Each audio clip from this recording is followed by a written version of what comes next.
യോഹന്നാൻ 19 അധ്യായം 26-27 വാക്യങ്ങൾ. യേശു തൻ്റെ അമ്മയും താൻ സ്നേഹിച്ച ശിഷ്യനും നിൽക്കുന്നത് കണ്ടിട്ട്, സ്ത്രീയെ, ഇതാ നിന്റെ മകൻ എന്ന് അമ്മയോട് പറഞ്ഞു. പിന്നെ ശിഷ്യനോട്, ഇതാ നിന്റെ അമ്മയെന്നും പറഞ്ഞു. ആ നാഴിക മുതൽ ആ ശിഷ്യൻ അവളെ വീട്ടിൽ കൈക്കൊണ്ടു.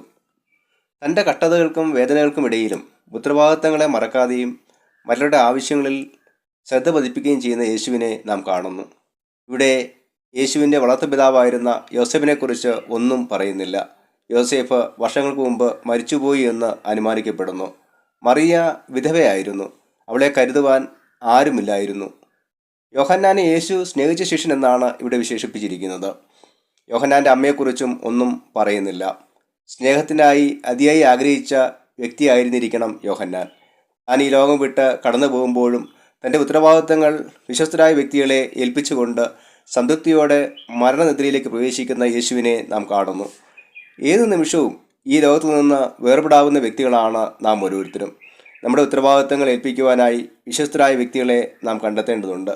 അതോടൊപ്പം മറ്റുള്ളവരെക്കുറിച്ചുള്ള കരുതൽ ക്രിസ്തീയ ജീവിതത്തിൽ വളരെ പ്രധാനപ്പെട്ടതാണ്. പ്രത്യേകിച്ചും പ്രായമായ മാതാപിതാക്കളെ കരുതേണ്ടത് മക്കളുടെ ചുമതലയാണ്. യേശുവിൻ്റെ ഈ മാതൃക നമുക്ക് സ്വീകരിക്കാം.